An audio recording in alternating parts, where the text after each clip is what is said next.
계명에 대해서 한번 살펴보고자 합니다. 1계명부터 2, 3, 4 계명이 누구에 관한 계명이었나요? 하나님에 대한 계명이었죠. 그러면 5계명부터는 조금 다른, 이제는 사람에게 시선을 돌려서 우리 사람에게 이웃 어떻게 사랑할지를 실천하는 그런 계명들을 배우게 될 것입니다.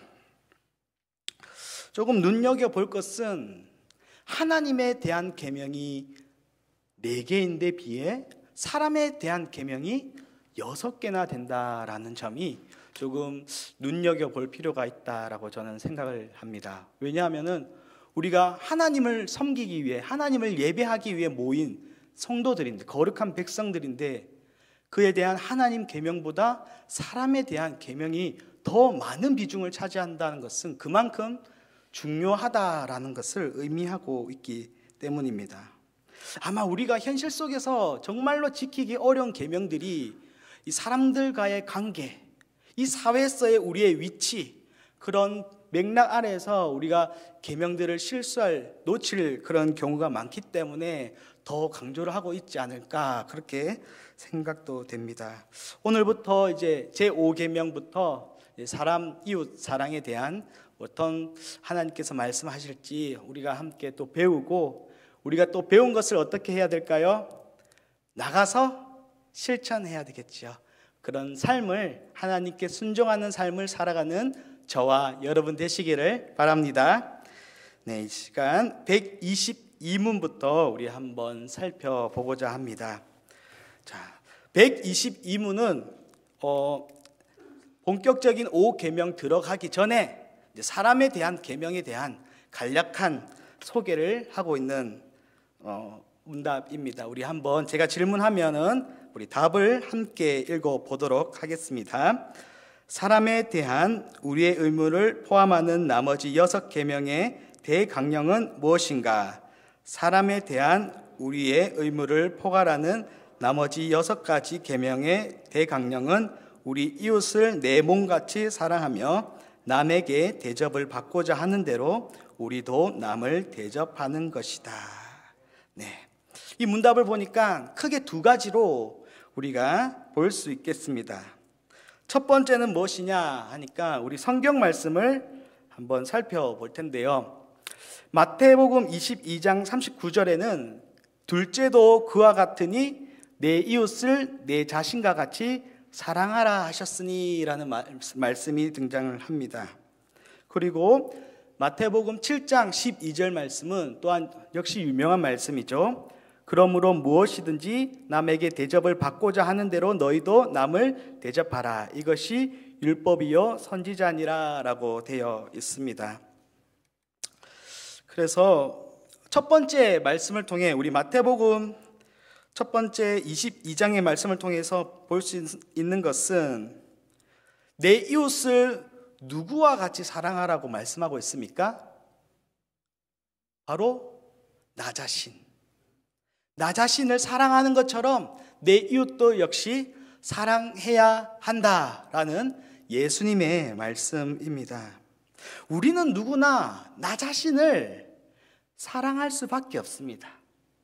나를 당연히 사랑하기 때문에 우리가 어떻게 됩니까? 내 중심적인 사람이 되는 거지요. 자존감이 낮은 사람이 있습니다. 자기를 사랑하지 못한 사람이다라고 평가할 수 있는데 왜 자존감이 낮아질까요? 내 자신을 너무나 사랑하는데 내가 정말로 사랑하는 나와 옆에 있는 다른 사람을 비교해 보니까 내가 너무 초라해 보이는 겁니다. 나의 환경은 왜 이렇지? 나의 외모는 왜 이렇지? 나의 키는 왜 이렇지? 이런 비교를 하다 보니까 거기에 대한 상실감인 거죠. 열등하다고 느꼈기 때문에 자기를 너무나 사랑한 나머지 자신의 존재감, 자존감이 떨어지게 되고 그렇게 자신에 대해서 만족하지 못한 결과가 나타나게 된 것입니다. 자기를 사랑했기 때문에 그런 일이 일어난 것이죠. 그런데 하나님의 말씀은 나를 사랑한 것을 뛰어넘어서 내 이웃도 네가 네 자신을 사랑하는 것처럼 뭐 해라고 하고 있나요? 사랑하라고 말씀하고 있습니다. 남을 나처럼 사랑하게 되면 우리 사회가 어떻게 될까요? 사랑하는 사람이 있으면 내가 주고 싶잖아요. 나의 것을 내어주고 싶어요. 서로 내어주다 보면, 서로 욕심이 없다 보면 우리 사회에 공평과 화평이 일어나지 않겠습니까? 하나님이 꿈꾸는 하나님 나라는 바로 그러한 세상인 것입니다. 또한 우리 두 번째 말씀을 보니까 남에게 대접을 받고자 하는 대로 뭐 해라고요? 너희도 남을 대접하라. 이것이 율법이요 선지자니라 라고 그렇게 말씀하고 있습니다. 이것은 너무나 유명한 황금률이라고 그렇게 부릅니다.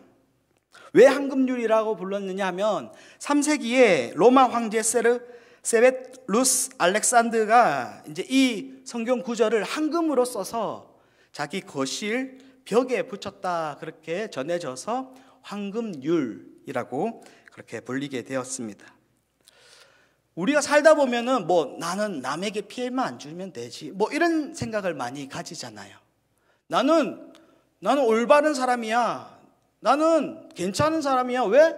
남에게 피해를 안 줬으니까. 소극적인 그런 남에게 피해 주지 않는 그런 자세를 취할 수 있겠죠. 그런데 성경은 그것을 훨씬 더 뛰어넘습니다. 내가 받고자 하는 그 마음을 남에게 실천해라는 겁니다. 피해 주지 않는 것은 어떻게 행동하면 됩니까? 가만히 있으면 되죠. 딱 꼼짝 안 하고 말도 안 하고 행동도 안 하면 남한테 피해 줄 일이 전혀 없습니다. 그런데 내가 뭔가 주기 위해서는 어떻게 해야 되나요? 다가가야 되는 거죠. 우리가 만일 어렵습니다. 내 자신이 너무나 힘겹고 괴롭고 그런 일들이 있습니다.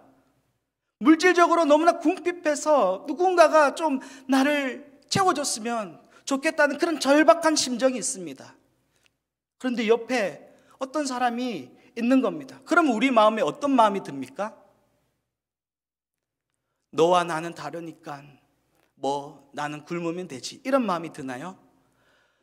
조금 나눠줬으면 좋겠다. 그러면 같이 살 수 있을 텐데, 나도 살 수 있을 텐데, 내 속상한 마음을 누군가가 어루만져 줬으면 좋겠다. 그럼 내가 조금 치유되고 함께 할 수 있을 텐데, 이런 마음이 들지 않겠습니까? 그런 적극적인 행동을 지금 예수님께서 지금 요구하고 계신 겁니다. 우리 기독교인들은 그래서 소극적인 사람들이 아니라 어떤 사람이 되어야 합니까? 적극적인 사람, 남에게 다가가서 적극적으로 도와주는 사람, 그런 사람이 우리가 되어야 한다라는 것입니다.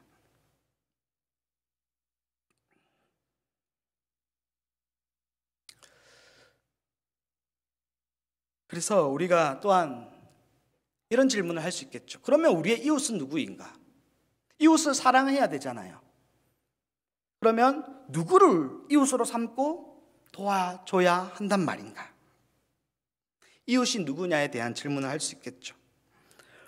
오늘 이 교리문답을 살펴보면 어떤 이웃에 대해서 어떻게 정의를 하냐면, 우리의 이웃은 그가 누구든지 관계없이 우리의 도움을 필요로 하는 모든 사람이다 라고 그렇게 가르쳐주고 있습니다.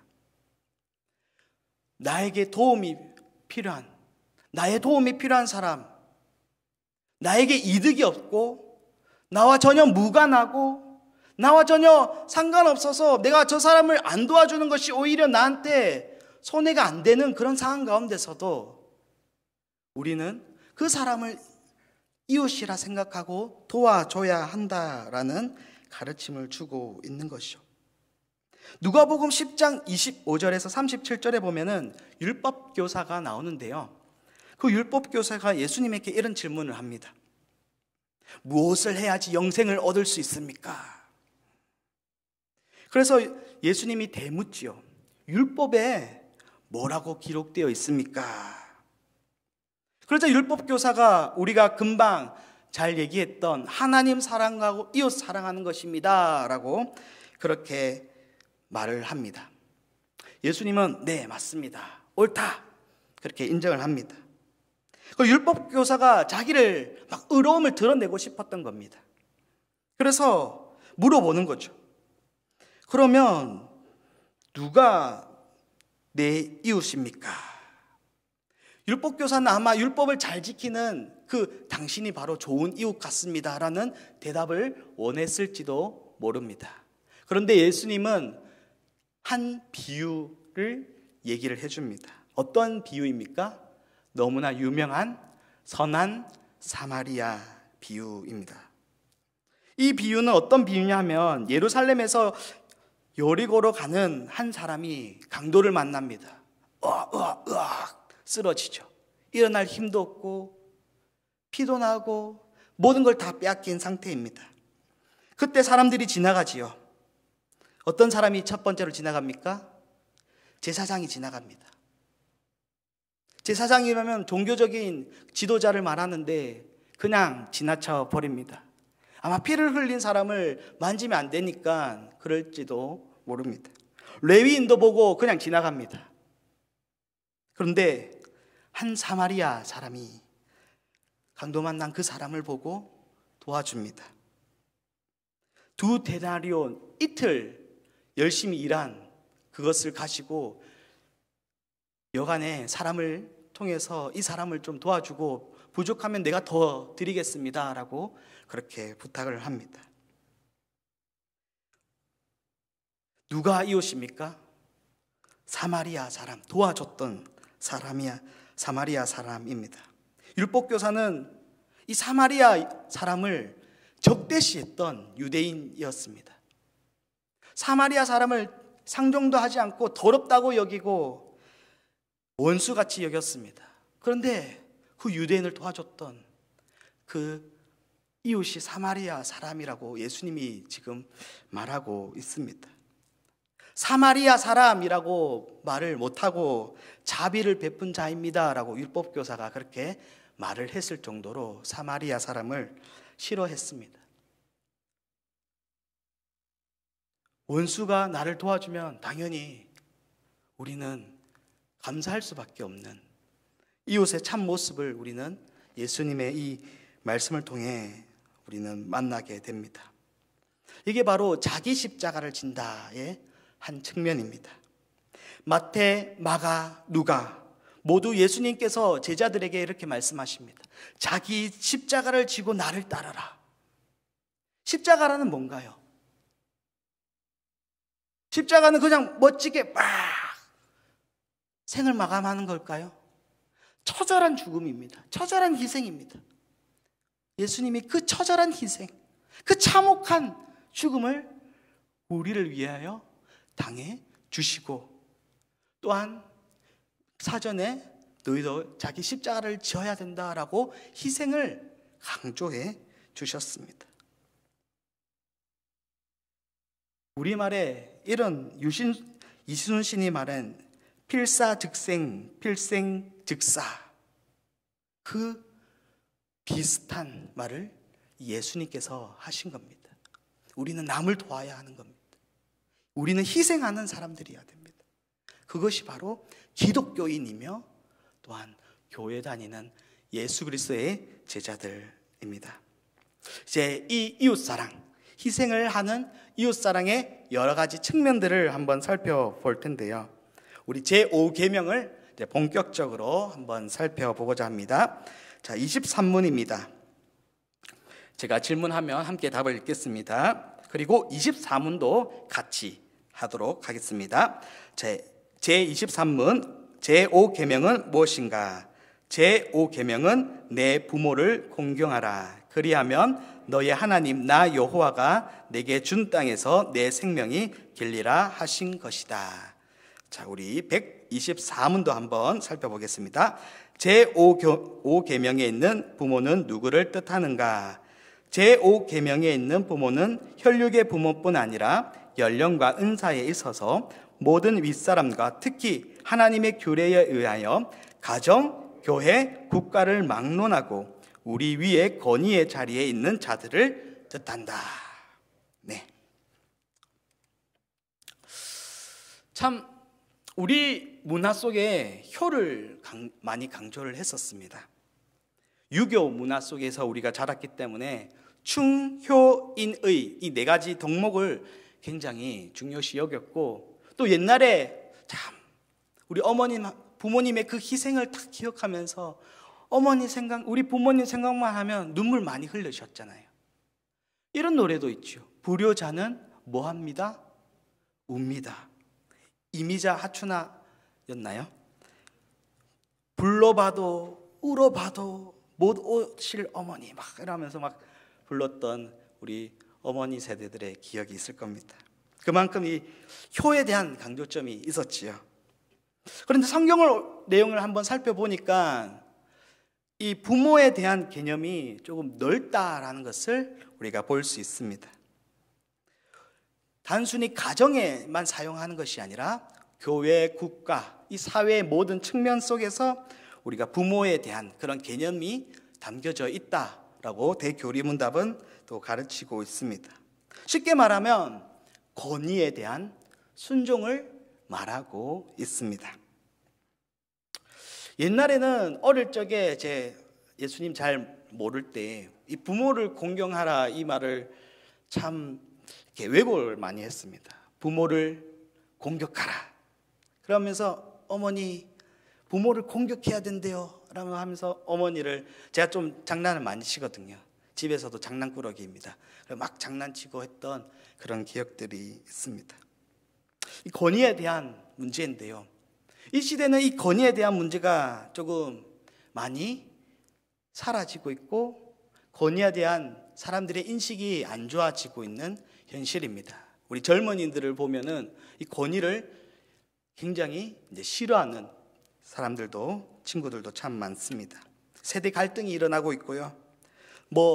정인의 극악무도한 일들 막 많이 발생하잖아요. 그러면서 또한 이 자라오면서 보았던 우리 아버지 세대, 또 우리 젊은이들이 보았던 여러 가지 이 사회적 흐름 속에서 막 이런 변화들이 막 일어나고 있습니다. 권위주의에 대한 그 반발, 권위주의에 대한 그 상처, 권위주의에 대한 그 부당한 처사에 대한 억울함, 이런 것들이 막 일어나고 있는 거죠.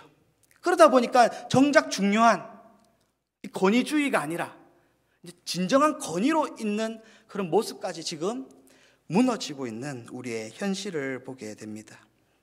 그러나 성경은 이 권위를 굉장히 중요하다라고 그렇게 가르치고 있습니다.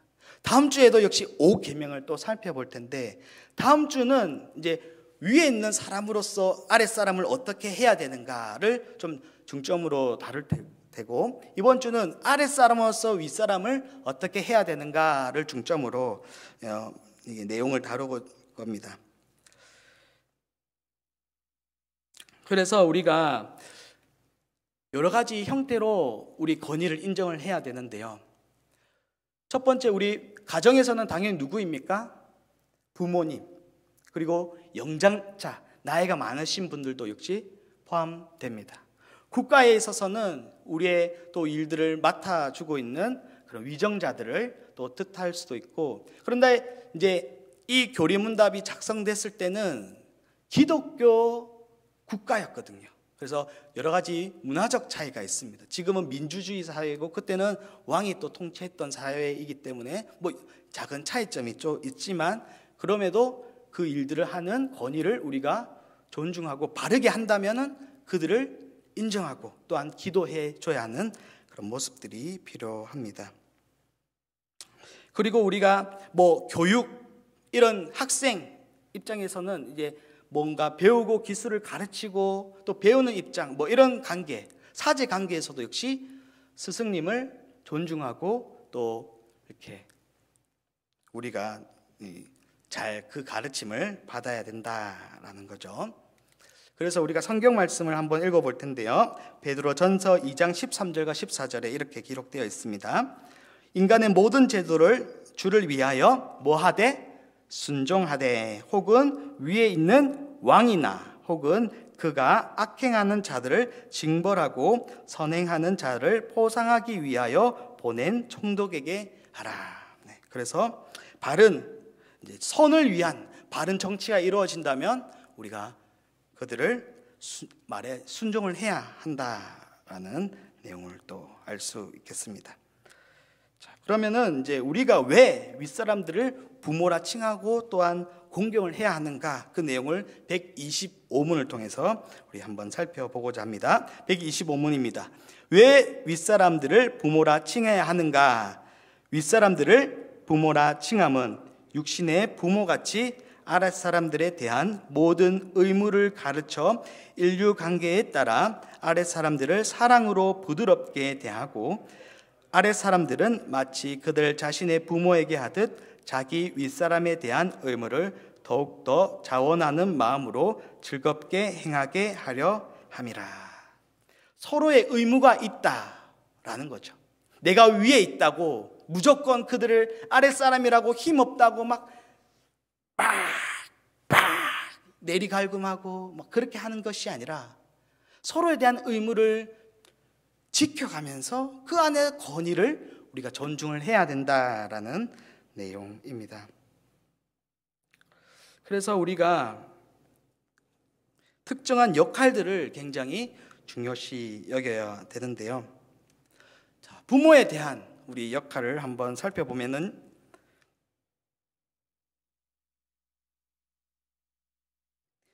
자, 갈라디아서 4장 19절 내용인데요. 나의 자녀들아, 너희 속에 그리스도의 형상을 이루기까지 다시 너희를 위하여 해산하는 수고를 하노니. 이 말씀은 이 바울이 선생님, 가르치는 목회자로서의 한 말입니다. 선생님 역시 마찬가지로 무엇하듯 자녀에게 하듯이 해산하는 그 수고를 하면서 우리 아이들을 낳는 것처럼 그런 수고를 통해서 제자들을 양육해야 된다, 성도들을 양육해야 된다라는 가르침을 주고 있고요. 그 다음에 우리 에베소서 6장 4절을 보시면, 또 아비들아 너희 자녀를 노엽게 하지 말고 오직 주의 교훈과 훈계로 양육하라 라고 하면서, 자녀들을 뭐 하게 하지 말고요, 노엽게 하지 말고 라고 하면서 사랑과 온유함으로 그들을 보호하고 그들을 가르치고 그들이 잘 자랄 수 있도록 해산하는 그런 수고를 해야 하는 그런 의무가, 그런 책임이 윗사람에게 있다.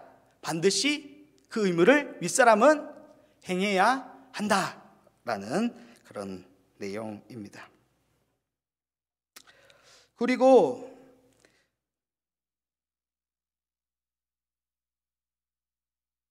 우리가 여러 가지 역할이 있잖아요. 그래서 우리가 사랑과 온유함으로 뭔가 이렇게 막 기르어야 된다고 해서 무작정 보호하고 무조건 다 오냐. 요즘 부모님들은 좀 우리 귀한 자식 막 하면서, 중국의 어떤 영상을 봤는데 서로 막 실수하다가 어린 자녀들이 넘어졌다고 막 다른 집 자녀 막 가서 발길질하고 뭐 이런 영상이 요즘 돌고 있더라고요. 그런 일들을 하면은 안 되겠죠. 우리가 부모로서 정말로 내 자식처럼 남의 자식도 귀한 줄 알고, 또 판사가 어떤 범죄한 자를 앞에 이제 판사를 해야 되는데, 성경 말씀하기를 사랑과 온유함으로 해야 됐으니까 넌 살인을 했지만 내가 사랑한다, 용서한다, 그렇게 판결 내리면은 된다 할까요? 안 된다 할까요? 안 된다라는 게 바로 이 대교리문답의 가르침입니다. 그런 역할들을 규례 안에서 이제 잘 지켜야 된다라는 것이죠. 그렇다면은 아랫사람은 이 5계명의 일반적인 그런 범위는 무엇일까요?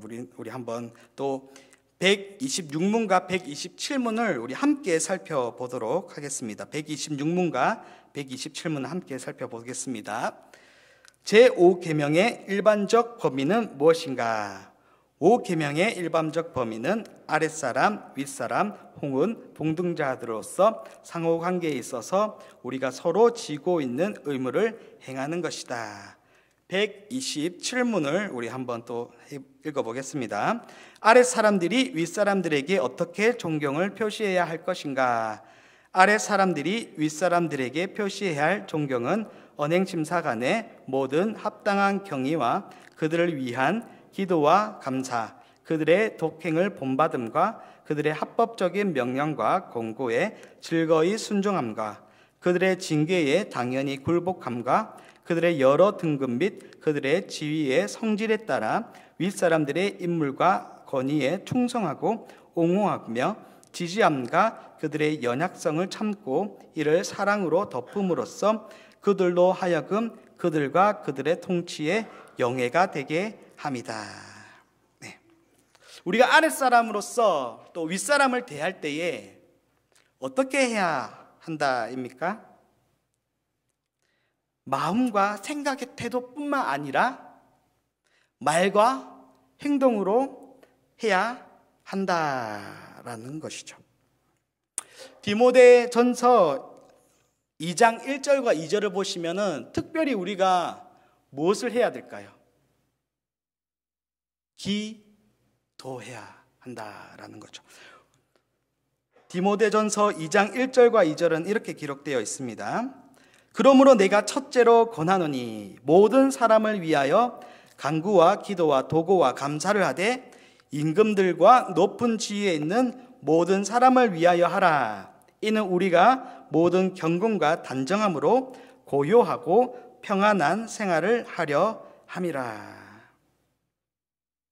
그렇게 우리가 기도와 항상 그들을 위해서 하나님 앞에 간구하는 마음을 힘써야 된다라는 것을 우리에게 가르쳐주고 있습니다.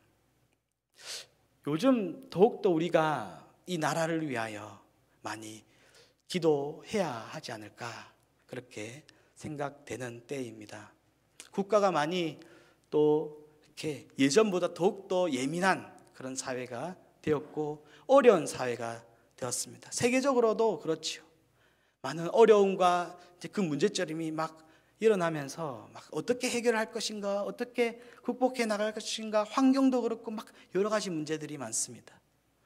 우리가 이 나라와 이 세계 그리고 이 세계의 흐름을 주도하는 그들을 위해서 함께 힘쓸 필요, 기도해야 하는 그런 필요가 있습니다. 그리고 우리가 무작정 그들을 옹호해야 할 것이 아니라 무작정 그들의 성품과 그들의 행동을 본받아야 될 것이 아니라 또한 가르쳐 주는 것은 하나님의 말씀의 교훈과 요구가 일치할 때만 우리가 닮아야 한다. 그렇게 대교리 문답이 가르쳐 주고 있습니다. 그런데 우리가 어릴 때 부모는 참 그 잘 모르고 막 애들을 키운다고 하는데 애들은 그걸 보고 다 어떻게 하나요? 그대로 모방을 합니다.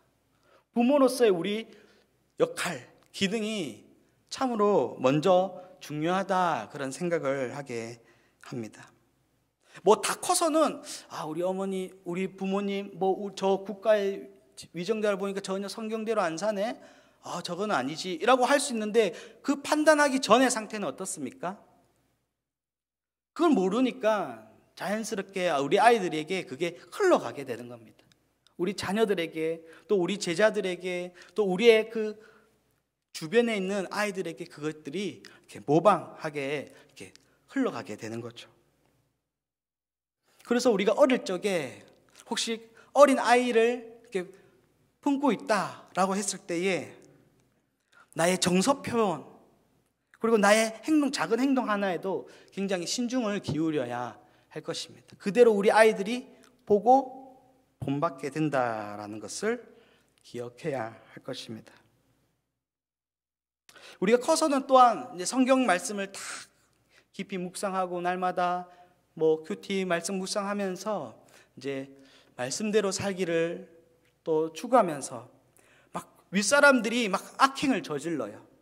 나쁜 관행, 악행을 막 그대로 답습하면은 나에게도 큰 이득이 찾아올 것을 누가 봐도 보입니다.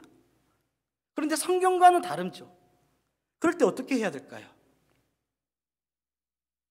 그것을 단호하게 내 이득이 날아간다 하더라도, 복권 1등 날아간다 하더라도, 여러 가지 유익이 날아간다 하더라도 단호하게 쫙, 저건 나는 그만둘래, 나는 안 해, 다 그렇게 차단할 수 있어야 되겠습니다. 그런 결단이 우리에게 필요합니다. 그래서 우리가 복음으로 우리가 길러져야 되는 거죠. 사도 바울이 고린도전서 4장 15절과 16절에서 이렇게 말을 합니다. 그리스도 안에서 1만 스승이 있으되 아버지는 많지 아니하니 그리스도 예수 안에서 내가 복음으로써 너희를 낳았음이라. 우리는 복음의 자녀인 것을 기억하고 복음으로 우리가 길러지도록 먼저 힘써야 되고, 또한 우리 밑에 있는 분들, 직원의 사람들도 포함해서 많은 사람들에게 복음으로 그들이 잘할 수 있도록 우리가 만들어줘야 한다라는 겁니다. 그리고 징계에 있는 부분에 있어서도 마찬가지입니다. 우리가 잘못하다 보면은 징계를 당연히 받지요. 저도 참 징계 많이 받거든요. 저도 많이 혼을 많이 납니다. 그럴 때 처음에는 사람이다 보니까 기분이 안 좋을 수 있죠. 그런데 우리는 나의 연약성을 늘 기억해야 합니다. 징계를 탁 했다, 내 교회 안 나올 거예요 라고 탁 교회를 저버리고, 혹은 나 학원 안 갈래요 탁 저버리고, 나 집에 안 들어갈래요 탁 저버리고, 이런 것이 아니라 나를 위하여 부모님, 윗사람이 그런 조언을 한다, 늘 새겨 들을 수 있는 그런 자세 필요합니다. 나를 위하여 하는 말이거든요. 내가 바르게 자라기 위해서 한다는 것을 늘 기억하고 그것을 순종함으로 우리가 받아야 할 것입니다. 심지어 성경은 또 이렇게 말씀을 합니다. 베드로전서 2장 20절에 보니까 부당하게 고난을 받아도 하나님을 생각함으로 슬픔을 참으면 이는 아름다우니 죄가 있어 매를 맞고 참으면 무슨 칭찬을 받으리요. 그러나 선을 행함으로 고난을 받고 참으면 이는 하나님 앞에서 아름다우니라 라고 그렇게 말씀을 하고 합니다. 때로는 오해 때문에 우리가 살다 보면은 또 여러 가지 상황들이 발생하잖아요. 내가 억울한 일을 통해서 혼을 났다.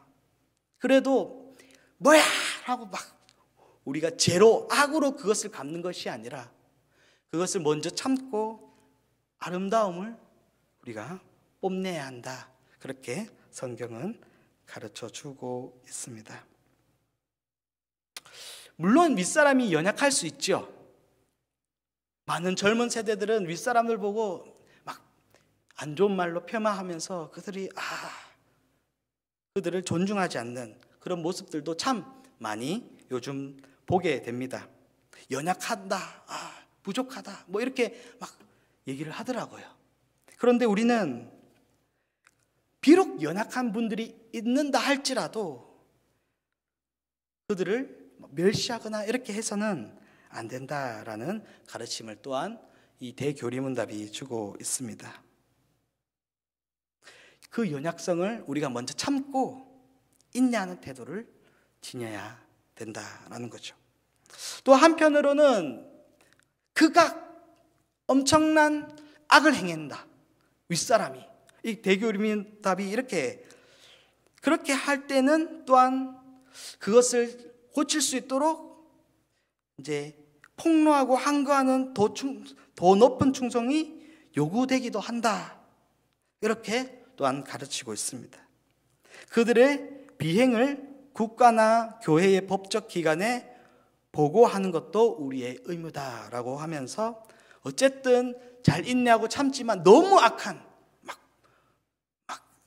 엄청 사회적으로도 악한 그런 일들은 우리가 그래도 이렇게 조심스럽게 그것들을 그냥 묵인해서는 안 된다라는 가르침을 주고 있습니다. 그래서 디모데전서 5장 1절과 2절은 이렇게 얘기를 합니다. 연약한 분들이 있는다, 윗사람이 좀 연약하다라고 할지라도 늙은이들을 꾸짖지 말고 권하되 아버지에게 하듯하며 늙은이에게는 형제에게 하듯하고 늙은 여자에게는 어머니에게 하듯하며 젊은 여자에게는 온전히 깨끗함으로 자매에게 하듯하라. 가족처럼 아버지처럼 그렇게 여겨라, 존중해라, 멸시하거나 이렇게 하지 말라라는 가르침을 주고 있습니다. 또한 잠언 23장 22절은 너를 낳은 아비에게 청정하고 내 늙은 어미를 경히 여기지 말지니라 라고 그렇게 말씀을 하고 있습니다. 네, 128문입니다. 128문은 이전에 했던 내용들을 다 종합한다라는 그런 의미를 가지고 우리 한번 읽어보도록 하겠습니다. 네, 128문. 아랫사람들이 윗사람에 대하여 범하는 죄는 무엇인가?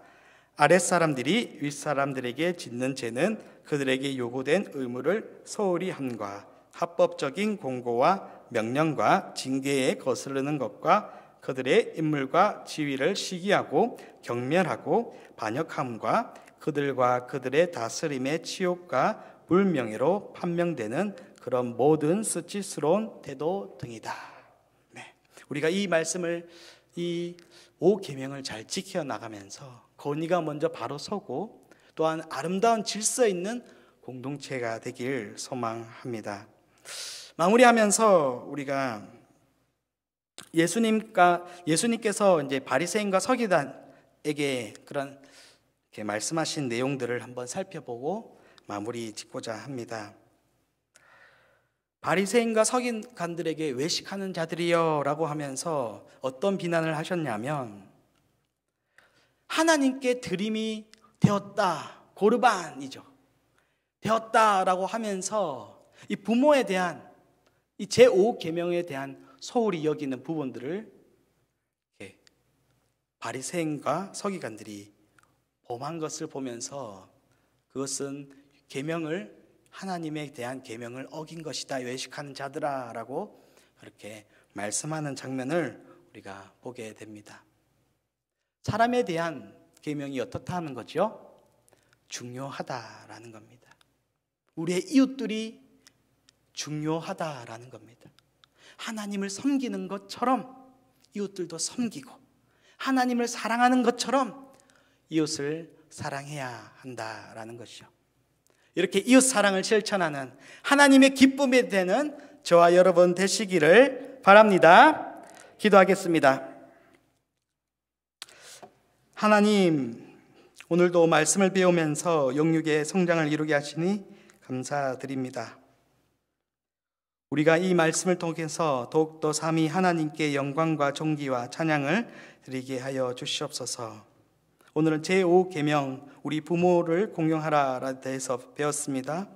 하나님 사랑하고 이웃 사랑하라는 하나님의 명령에 기쁨으로 순종하고 또한 이 하나님께서 정해주신 질서대로 살아가게 하여 주시옵소서.